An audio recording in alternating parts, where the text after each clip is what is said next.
प्यारे बच्चों, अच्छे हो आप लोग। चलो, भगवान आपको सदा अच्छा ही बनाए रखे। चलिए, आज के क्लास में हम लोग पढ़ते हैं अगला चैप्टर, सामुद्रिक शक्ति का विकास। ठीक है, ये हमारा अगला चैप्टर है। सामुद्रिक शक्ति का मतलब, भाई समुद्र में कौन सी शक्ति होगी? समुद्रिक शक्ति में वही व्यक्ति शक्तिशाली होगा जिसके पास समुद्र की व्यवस्थाएं ज़्यादा होंगी, समुद्र में प्रवेश करने की क्षमता ज़्यादा होगी, समुद्र में रहने की क्षमता बहुत दिनों तक की होगी। वही व्यक्ति माना जाएगा कि ये व्यक्ति समुद्र के लिए ताकतवर है। अर्थात सामुद्रिक शक्ति में जो भी महत्वपूर्ण उपकरण हैं, जो भी महत्वपूर्ण यंत्र हैं, जिसके पास वो ज़्यादा होगा वही समुद्रिक दृष्टि से ताकतवर होगा। फिर समुद्र में जाने की किसी को शौक़ नहीं है, लेकिन ज़रूरत, कहते हैं ना, आवश्यकता ही आविष्कार की जननी होती है। ठीक है बच्चों, चलिए हम लोग आगे बढ़ते हैं इसी चैप्टर में। चलो देखिए, अब हम थोड़ा सा इसके बारे में, सामुद्रिक शक्ति को किस प्रकार सामुद्रिक शक्ति के रूप में प्रदान किया गया, किस प्रकार जो है उसको हम सामुद्रिक शक्ति मानते हैं, उसके बारे में एक बार हम लोग फिर से थोड़ा से पीछे की चीज़ों को अध्ययन करेंगे। देखिए, इसमें हम लोग पढ़ेंगे बारूद की खोज। सबको मालूम है, आप लोग हमने पढ़ाया भी है, बारूद एवं भाप युग में साधारण सामान्य जानकारी दी है, लेकिन अब इसको हमको देना है, दिखाना है आपको कि इन चीज़ों की खोज ने सामुद्रिक शक्ति में किस प्रकार योगदान किया। देखिए, 1249 में रोजर बेकन ने बारूद की खोज की, या बारूद का निर्माण किया, कुछ भी समझ लीजिए। अर्थात 13वीं शताब्दी में। बच्चों, ये चीज़ आपको हम जो इसमें पढ़ाएंगे, आपको काफ़ी इसके बारे में हम आपको पहले बता चुके हैं, लेकिन चूँकि हमको सिलेबस में पढ़ना है सामुद्रिक शक्ति में, तो एक बार इसी को हम फिर से दोहरा देते हैं। हालांकि आपके लिए ये पिछला, अगर आप लोगों ने वीडियो देखा है तो ये आपको लिए नया नहीं है। चलिए, जैसे हमने बताया था, प्रारंभिक प्रयोग इनका केवल आतिशबाजी में, लगभग 100 वर्षों तक हम लोग जो है केवल जो है आतिशबाजी में हम लोग प्रयोग करते रहे। किसका? बारूद का। 100 वर्षों तक, यानी 13वीं शताब्दी में खोज हुई, और युद्ध में जो प्रयोग अग्नेय अस्त्रों के रूप में प्रारंभ हुआ वो 14वीं शताब्दी में।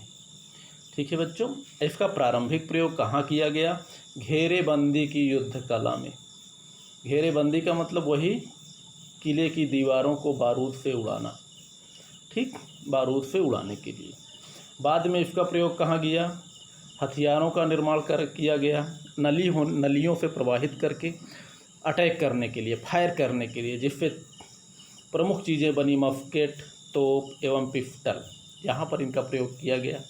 बाद में विकास के क्रम में बहुत सारी चीज़ें बनाई गई बारूद से चलने वाले, लेकिन प्रारंभ में जो है केवल मस्केट बनाई गई और तोप, ठीक है, और मस्केट का ही छोटा रूप है पिस्टल। चलिए बच्चों, हम लोग आगे बढ़ते हैं। अब देखिए, इसको भी हम लोग एक बार पढ़ चुके हैं, थोड़ा सा बड़ा कर लेते हैं। चलिए, इसको भी हम लोग एक बार पढ़ चुके हैं, भाप की शक्ति, बारूद एवं भाप युग में। ठीक है, इसकी खोज जो है, जैसे आपको हम बताया है, पहले भी बताया हूँ, 1768 ईस्वी में जेम्स वाट ने किया था। ठीक है, इसका जन्म कहाँ हुआ था? ये कहाँ का था? स्कॉटलैंड, जो कि ब्रिटेन में है, यानी अंग्रेज वैज्ञानिक था। भाप की खोज का परिणाम क्या हुआ? भाप से चलने वाले इंजन का निर्माण किया गया। यही इंजन जो है कहाँ प्रयोग किया गया? सर्वप्रथम रेलवे में। ठीक है, रेलवे में इसका प्रयोग किया गया। उसके बाद और कहाँ प्रयोग किया गया? बड़े बड़े व्यापारिक लौह जलपोतों का निर्माण किया गया। अभी तक इसके पहले जहाज़ जो है, चूँकि मनुष्यों को चलाना होता था तो जहाज़ को हल्का बनाया जाता था, लेकिन जब इसमें इंजन का प्रयोग किया गया भाप के, तो इन जलपोतों को लोहे का बनाया जाने लगा, क्योंकि अब इनकी मजबूती जो है महत्वपूर्ण हो गई, और कोई मनुष्यों को चलाना नहीं है, चलाना है इंजन को। ठीक, प्रभाव क्या हुआ? और जल एवं थल दोनों की गतिशीलता बढ़ी। जल में भी इंजन का प्रयोग बड़े बड़े व्यापारिक नौपोत जहाज़ों में, और थल में तो रेलवे था ही। अब देखिए, पहले जो जहाज़ होते थे लकड़ी के बने होते थे, पहले के जहाज़ के बारे में थोड़ा सा बता दें आपको।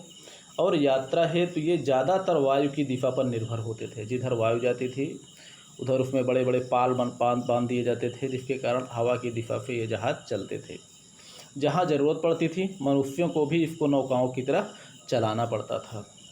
मान लीजिए हवा जो है दूसरी दिशा में है, हमको जाना दूसरी दिशा में है, तो वहाँ मनुष्यों को जो है मेहनत करनी पड़ती थी। ठीक है बच्चों, चलिए आगे बढ़ते हैं हम लोग। चलिए अब सामुद्रिक विकास की बात पे हम लोग आ जाते हैं। थोड़ा सा इसको हम लोग बड़ा कर लेते हैं तो स्पष्ट हो जाए। और सामुद्रिक विकास, देखिए इससे प्रश्न पूछा जाता है, बहुत सारे प्रश्न इसमें आपको खुद मिल जाएंगे इसको आपको पढ़ने के बाद। इसमें ब्रिटेन ही वह पहला देश था जो सामुद्रिक शक्ति के विकास पर अपना ध्यान केंद्रित किया। पूछा जाता है ये प्रश्न, सामुद्रिक शक्ति का विकास करने वाला, सामुद्रिक शक्ति पर अपना ध्यान केंद्रित करने वाला या सामुद्रिक शक्ति को विकसित बनाने वाला सबसे पहला राष्ट्र कौन था, या सबसे पहले किस राष्ट्र ने सामुद्रिक शक्ति पर ध्यान दिया, तो वो कौन था? ब्रिटेन। ठीक है बच्चों, चलिए आगे देखिए। भाप की शक्ति की खोज के पहले ब्रिटेन एवं अन्य यूरोपीय राष्ट्र, बच्चों ये या यहाँ लिखा हुआ है ये अलग हो गया है, आप लोग मिला के पढ़ लीजिएगा। ठीक है, यूरोपीय देश समुद्र के रास्ते एशिया और अमेरिका एवं अफ्रीकी देशों के साथ व्यापारिक गतिविधियां अपनी चला रहे थे। जैसे बच्चों हमने आपको बताया कि ये राष्ट्र जो है पहले से ही जो है व्यापार अपना कर रहे थे अन्य देशों के साथ, क्योंकि विकास के मामले में यूरोपीय राष्ट्र लगभग संपूर्ण विश्व से नंबर 1 पे थे। आज भी देखा जाए तो यूरोपीय राष्ट्रों का जो विकास दर है अन्य एशियाई देशों से, अन्य महाद्वीप के देशों से, भाई अमेरिका तो मान लीजिए विकसित हो ही गया है, अन्य जैसे अफ्रीका महाद्वीप हो गया, ऑस्ट्रेलिया महाद्वीप हो गया, एशिया महाद्वीप हो गया, इन सब से आज भी विकास जो है यूरोपीय कंट्रियों का ज़्यादा है। देखा भी जाए तो हम लोग वहीं से हथियार खरीदते हैं, अफ्रीकी देश भी वहीं से खरीदते हैं, मध्य एशियाई देश भी वहीं से हथियार खरीदते हैं, किसी न किसी राष्ट्र से, या तो अमेरिका से खरीदें। ठीक है बच्चों, चलिए हम लोग आगे बढ़ते हैं। बारूद की खोज एवं आग्नेय अस्त्रों के निर्माण ने इन जहाजी बेड़ों को मस्केटों एवं तोपों की मदद से सुरक्षित कर लिया। ठीक है, कहने का मतलब तोपें, इनके ऊपर तोपों को लगाकर मस्केटधारी सैनिकों को खड़ा करके इनको सुरक्षित भी कर लिया और इन्हें फायर शक्ति भी प्रदान की। ऐसा नहीं है केवल सुरक्षा ही नहीं, फायर शक्ति भी प्रदान किया। चलिए आगे बढ़ते हैं हम लोग। इन्हीं व्यापारिक, रुको बेटा थोड़ा सा इसको बड़ा कर लेते हैं। चलिए अब ठीक है, देखिए इन्हीं व्यापारिक उद्देश्यों के साथ ब्रिटेन के अतिरिक्त और कई शक्तियाँ उभर कर सामने आई। जो आप लोगों ने पढ़ा है कि कौन से देश व्यापार करने के लिए आए थे, पूरे विश्व में व्यापार करने के लिए आए थे ना। ईस्ट इंडिया कंपनी जो ब्रिटेन की कंपनी थी, और फ्रांसीसी कंपनी आई थी, पुर्तगाल जो कि माना जाता है भारत में सबसे पहले पुर्तगाली आए थे, और डेनमार्क ये भी निकल चुका था व्यापार के लिए, नीदरलैंड भी निकल चुका था। ठीक है, इसके अतिरिक्त और भी देश थे जो निकल चुके थे व्यापार के लिए समुद्र के रास्ते। ये तो हमने कुछ ही देशों का नाम लिखा है, और भी देश थे जो कि इटली हो गई। तो ये सभी देश जो है व्यापार के लिए समुद्र के रास्ते एशियाई और अफ्रीकी देशों की ओर निकल चुके थे, समुद्र के ही रास्ते। तो ये प्रारंभ में थे। अब देखिए इसमें इन सभी देशों का जो प्रारंभिक उद्देश्य था, या अन्य देशों से क्या था, अन्य देशों से अपने व्यापारिक हितों को सुरक्षित रखना। ये राष्ट्र क्या करते थे, जिन राज्यों में व्यापार के लिए जाते थे वहाँ देखते थे कि यहाँ की, अरे भाई जहाँ व्यापार करने जाए उनके पास पैसा भी तो होना चाहिए। जैसे अंग्रेज़ों ने भारत को क्यों नहीं छोड़ा, क्योंकि हमारे यहाँ जो है उस समय जो हमारी मुद्रा थी वो सोने और चांदी की थी, गोल्ड और सिल्वर की। इसीलिए अंग्रेज़ों ने यहाँ से सबको मारकर भगा दिया, केवल एक छत्र राज्य स्थापित किया, व्यापार करते करते हमारे हुक्मरान बन बैठे। क्यों बन बैठे? क्योंकि यहाँ के धन पे उन्हें इतना लगाव हो गया कि इन्हें लगा कि यहाँ के धन को फारा ले जाकर हम इंग्लैंड में ही रख लें तो ज़्यादा अच्छा है। ठीक है बच्चों, आगे देखते हैं। और इन्हीं व्यापारिक हितों को लेकर प्रायः इन देशों में आपस में जल एवं थल में कई युद्ध भी हुए हैं और होते भी रहे। उस समय ऐसा क्या होता था, व्यापारिक हितों की सुरक्षा इनकी कहाँ नहीं होती थी। पता चला एक अंग्रेज़ी कंपनी आई, कोई माल 10 रुपये में बेच कर गया। फ्रांसीसी कंपनी आई तो उसने 8 रुपये में बेच दिया। पुर्तगाली आए तो बोले हम 5 ही रुपये में दे देंगे। तो ऐसे में क्या होता था, इनके व्यापारिक हित जो है सुरक्षित नहीं होते थे, आपस में इनका कंपटीशन होता, नुकसान इनका होता। तो इसी स्थिति को लेकर इनके अंदर ये आया कि ये सारी कंपनियों को अगर हम भगा दें तो हम अकेले इन पर एक छत्र व्यापार हम कर सकते हैं। क्योंकि सैनिक लेके सभी आए थे, और कुछ यहाँ राजाओं को मिलाए, कुछ ऐसे ही करके अपनी शक्ति के द्वारा ये आपस में टकराते रहे। और अंत में जैसे भारत जैसे कंट्री में देखा जाए तो भारतीयों ने फ्रांसीसियों, पुर्तगालियों सबको जो है अन्य क्षेत्रों से, पुर्तगाली मान लीजिए भले ही जो है ये समुद्र के किनारे क्या बोलते हैं, अरे जो कहाँ पर रुके थे ये बाद में गए, अरे महाराष्ट्र के पास में क्या बोला जाता है, चलिए। बाकी जो है अन्य पूरे भारत से इन्होंने संपूर्ण जो है संपूर्ण व्यापारियों को इन्होंने निकालकर बाहर कर दिया। केवल एक छत्र व्यापार इनका स्थापित था। किसका? ब्रिटेन का। चलो बच्चों हम लोग आगे बढ़ते हैं। सामुद्रिक युद्ध के दौरान कभी तोपों से अगर जब फायर किया जाता था तो जो ये लकड़ी के बने जहाज़ होते थे इनमें अक्सर आग लग जाया करती थी। क्योंकि अभी तक बारूद की खोज के पहले की बात, अरे वो भाप के शक्ति की खोज के पहले की बात है ये।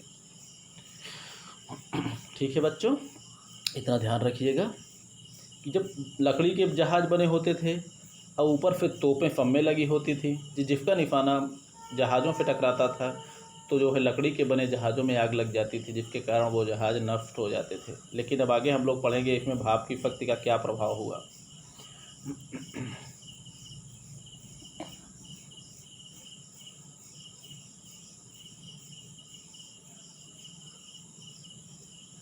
ठीक है, चलिए आगे बढ़ते हैं हम लोग।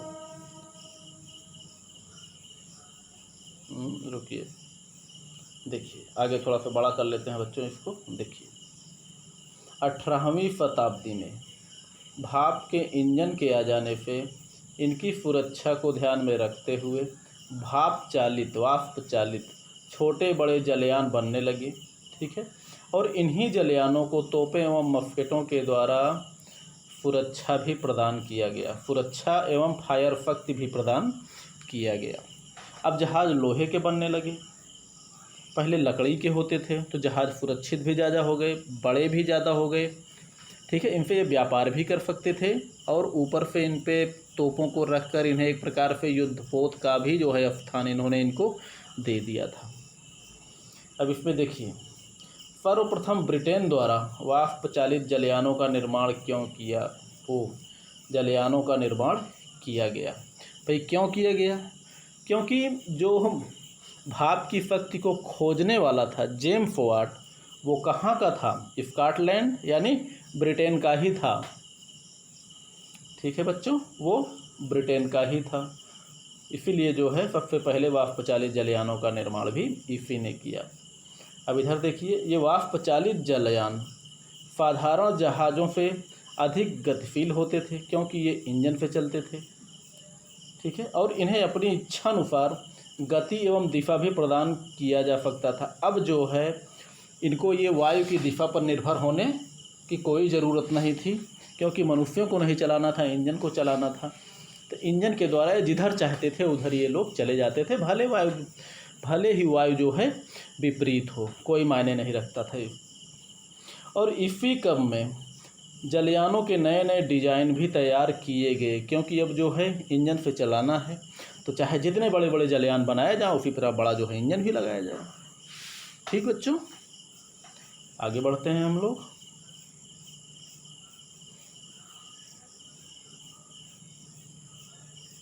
अब देखिए अब जो है जब नए नए डिजाइन किए गए तो इसकी जो है कार्य, गति, कई चीज़ें, कार्य, गति एवं सुरक्षा के आधार पर इनको जो है नए नए नाम दिए गए, नए नए इनकी डिज़ाइन तैयार की गई, जैसे युद्धपोत, व्यापारिक पोत एवं इसी की तरह अन्य प्रकार के जलयानों का भी निर्माण किया गया। युद्धपोत जो कि अपेक्षाकृत छोटे लेकिन गतिशील, और इन पे जो है फायर शक्ति, इनके पास बड़ी बड़ी तोपें इस पे लगी होती थी। तो कहने का मतलब उसी तरह जो है आज भी देखा जाए तो युद्धपोत अलग हैं, व्यापारिक पोत अलग हैं, अन्य प्रकार की पोतें अलग हैं। ठीक, अब इसमें देखा जाए कि बारूद एवं भाप एवं बारूद की खोज के बाद जल एवं थल दोनों युद्धों के समरतंत्र में भारी परिवर्तन हुए। ठीक है बच्चों, अब दोनों युद्ध गतिशील भी हो गए और युद्ध की जो युद्ध कला थी, अभी तक जहाँ जो है आग्नेय अस्त्रों का प्रयोग नहीं होता था, अब वहीं पर क्या हुआ, आग्नेय अस्त्रों का प्रयोग होने लगा, युद्ध कला में परिवर्तन हो गया। अब जो है दूर से ही जो है यानी भिड़ंत युद्ध कम हो गया और जो है फेंक कर मारने वाले युद्ध की कला में ज़्यादा वृद्धि हुई। ठीक है बच्चों, चलिए आगे बढ़ते हैं। और देखिए 1859 में जहाँ तेल की खोज हुई, तेल, एक तरफ भाप एक तरफ तेल, उसके बाद जो अब इंजन आ गया उसे बोला जाता है अंतर्दहन इंजन या आंतरिक दहन इंजन। आंतरिक दहन, बाह्य दहन, बच्चों ये अलग अलग चीज़ें हैं। बाह्य दहन जो होता था ये भाप की शक्ति में होता था। जैसे पहले रेलवे चलता था तो उसमें दिखता था कि देखिए एक जो है कोयला झोंकने वाला, उसमें कोयला झोंक रहा है, उसकी सारी प्रक्रिया भाप बन के कहाँ जा रही है, फिर उसको बाद उसको गति पिस्टन में जाता है, पिस्टन के बाद गति प्रदान करता है। अब अंतर्दहन इंजन, अंतर्दहन का मतलब इसमें सारी जलने वाली प्रक्रिया, सारी जो है ये ईंधन लेने वाली प्रक्रिया ये अंदर की हो गई। आप बताइए, आज आप बाइक चलाते हैं, उसमें आप केवल तेल डलाते हैं, बाकी उसमें कहाँ पर क्या प्रक्रिया हो रही है क्या आप लोग जानते हो बच्चों? नहीं। उसको कौन जानता है? हमारी गाड़ी को बनाने वाला मिस्त्री, वो जानता है, वही उसी तरह ठीक करता है। हम लोग तो बस केवल किक मारते हैं, एक्सीलेटर घुमाते हैं और इसके अतिरिक्त हमें कुछ नहीं मालूम। यही स्थिति हर गाड़ियों में, जो छोटी छोटी गाड़ियाँ बन गई, छोटी है रेलवे से छोटी, यानी बस, ट्रक, कार, ठीक है। तो ये तेल की खोज के बाद ये सारी चीज़ें प्रारंभ हुई। तेल की खोज के बाद अंतर्दहन इंजन का निर्माण होना प्रारंभ हुआ। ये प्रश्न अक्सर पूछा जाता है कि अंतर्दहन इंजन में किस ईंधन का महत्वपूर्ण योगदान है। ठीक है बच्चों, या तेल के आने से ये इंजन में क्या परिवर्तन हुआ, तेल से चलने वाले इंजन को क्या बोला जाता है। चलिए आगे बढ़ते हैं हम लोग। अंतर्दहन इंजन के निर्माण ने जल एवं थल दोनों क्षेत्रों में गतिशीलता को और अधिक बढ़ा दिया। अब देखिए, जहाँ पहले भाप से चलने वाली रेलवे थी, अब वहीं पर तेल से चलने वाली रेलवे का निर्माण हुआ, यानी तेल से चलने वाले इंजन हुए। अरे वर्तमान समय में तो बेटा इलेक्ट्रिक से चलने वाले इंजन हैं। अब हम लोग जो है आगे प्रवेश कर रहे हैं और इसके अतिरिक्त क्या हुआ, छोटे छोटे वाहनों का भी निर्माण हुआ, निर्माण का मार्ग प्रशस्त हुआ और निर्माण आज के समय में हो भी चुका है। भाई सैनिकों के लिए रेलवे की व्यवस्था अलग है, सैनिकों की अलग गाड़ियां हैं। अभी तक होता था रेलवे से उतरकर, बाकी युद्ध मार्ग तक पैदल जाना पड़ता था। अब रेलवे से उतरने के बाद डायरेक्ट जो है या तो सेना की गाड़ियों से, या इतना ही नहीं, अब हवाई जहाज़ का भी प्रयोग हो चुका है और हवाई जहाज़ की भी खोज हो चुकी है। अरे बहुत आगे हम लोग बढ़ चुके हैं। चलिए फिलहाल हम लोग आगे बढ़ते हैं, आगे हम लोग पढ़ेंगे इसके बारे में। देखिए सन 1903 में, बेटा ये सन थोड़ा सा देख लीजिएगा, थोड़ा सा गलत छप गया है, आप लोग इसको बना लीजिएगा। सन 1903 में राइट बंधुओं द्वारा हवाई जहाज़ के निर्माण के साथ क्या था, खुला आसमान भी युद्ध क्षेत्र में परिवर्तित हो गया। अभी तक युद्ध कहाँ कहाँ होता था, जल और थल में होता था, लेकिन जब विमान बन गया, हवाई जहाज़ बन गया, तो उसके बाद उसी के आधार पर जो लड़ाकू जहाज़ बनने लगे, ठीक है, फाइटर्स बनने लगे। तो अब जो है आसमान में भी युद्ध होने लगा, खुला आसमान भी युद्ध क्षेत्र में परिवर्तित हो गया। इतना ही नहीं, अब कहा जाता है युद्ध त्रिदिशात्मक हो गया।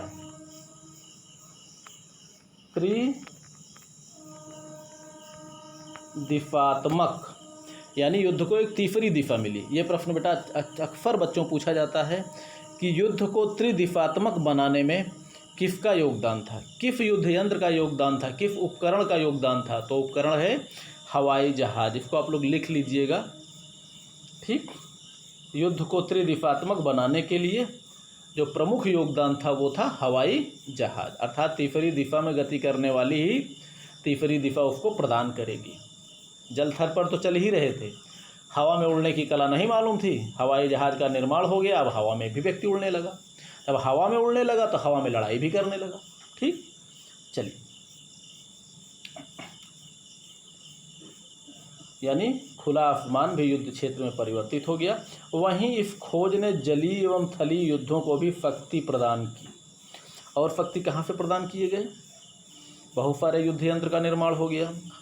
अब देखिए, हवाई जहाज के विकास के क्रम में ही आधुनिक युद्ध पोतों, विमान वाहक पोतों एवं पनडुब्बियों का निर्माण जो है संभव हो सका। किसके कारण? तेल के कारण। तेल की खोज हुई, क्योंकि कोयले या भाप पे जो है ये चीज़ें नहीं चल सकती थी, पनडुब्बियाँ नहीं चल सकती थी, ठीक है बच्चों, टैंक नहीं चल सकते थे। चलिए आगे बढ़ते हैं हम लोग। सामुद्रिक शक्ति के विकास में अमेरिका के सैन्य विचारक अल्फ्रेड थेयर महान का नाम उल्लेख है, ठीक है। पूछा जाता है कभी ये प्रश्न में, वेरी इम्पॉर्टेंट, ये वाक्य बहुत ही महत्वपूर्ण है कि सामुद्रिक शक्ति के विचारक का नाम बताइए। सामुद्रिक शक्ति का एकमात्र विचारक है महान, या अल्फ्रेड एटी महान भी कहा जाता है, ठीक है। या इनकी पुस्तक में अगर समझ लीजिए, अगर कहीं सी पावर लिखा है, सी पावर, तो समझ लीजिए कि वो पुस्तक जो है इन्हीं की लिखी हुई है, क्योंकि सामुद्रिक शक्ति के विकास में ये विचारकों में अकेला विचारक ही है जो कि एटी महान है, एकलौता विचारक, ठीक है बच्चों। ये बहुत ही महत्वपूर्ण है। या ये पूछा जाता है एटी महान किस देश के हैं, ऑब्जेक्टिव प्रश्न ही तो आप लोगों में आएगा। चलो ठीक है बच्चों, आगे बढ़ते हैं हम लोग। देखिए शायद समाप्त भी हो गया क्या? चलिए, ये चैप्टर जो है यहीं पर समाप्त होता है बच्चों। इससे भी बहुत से प्रश्न आते हैं आप लोगों की परीक्षाओं में, BA पार्ट 1 सेकेंड पेपर, इसलिए आप लोग जो है इसको एक बार ना समझ में आए, कई बार आप लोग सुनिए। इसमें कई चीज़ें ऐसी हैं जो कि आपको जो है अभी बाद में कई बार हम रिपीट भी करेंगे। जैसे भाप और जो है बारूद है, इसको भी हमने रिपीट किया। पिछले बार में हमने भाप और बारूद युग के बारे में हमने आपको पढ़ाया था, तो वहीं पे सामुद्रिक शक्ति का विकास जो है उसका भी इसमें योगदान महत्वपूर्ण है। चलिए ठीक है बच्चों, पढ़िए और खुश रहिए। आज समाप्त होता है ये चैप्टर।